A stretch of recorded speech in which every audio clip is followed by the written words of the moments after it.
সব ভাইরাল জিনিস সবসময় খারাপ হয় না। আসসালামু আলাইকুম প্রিয় ভিউয়ার্স, আজকে আপনাদেরকে তৈরি করে দেখাবো একটি ভাইরাল রেসিপি। এটির নাম হচ্ছে ভাইরাল জার রেসিপি, অর্থাৎ এটা শসা দিয়ে করা এবং টক দই দিয়ে করা।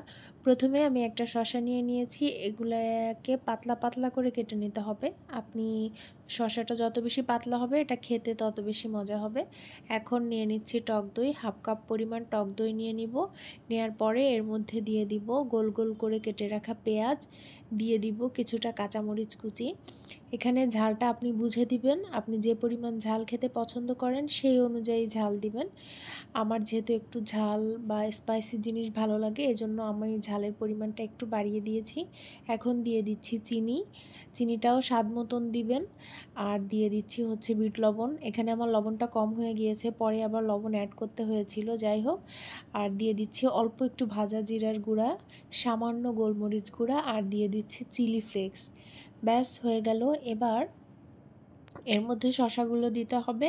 আর একটা জিনিস দেখানো হয়নি, সেটা হচ্ছে সামান্য একটু লেবুর রস দিতে হবে, ওটা দেখাতে ভুলে গিয়েছি, যাই হোক।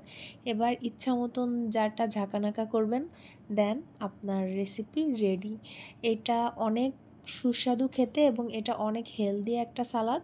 আপনারা এটা বাসায় ট্রাই করতে পারেন, আশা করি এটা সবারই ভালো লাগবে। এটা অনেক স্বাস্থ্যকর একটা খাবার, আপনারা ট্রাই করতে পারেন। আমি তো এটা বানানোর পরে খেয়ে এটা মোটামুটি ফ্যান হয়ে গিয়েছি, এটা অনেক ভালো লেগেছে খেতে। তো আপনারা বাসায় এটা অবশ্যই ট্রাই করবেন এবং আপনাদের কাছে এটা খেতে কেমন লাগলো সেটা অবশ্যই আমাকে কমেন্ট বক্সে জানাবেন। তো এই যে হলো ভাইরাল জার রেসিপি, যেটা হচ্ছে শসা দিয়ে বানানো, হয়ে গেল। তো ঠিক আছে, ধন্যবাদ। ভিডিওটা ভালো লাগলে অবশ্যই লাইক কমেন্ট করবেন এবং শেয়ার করবেন। সবাই ভালো থাকবেন। আসসালামু আলাইকুম।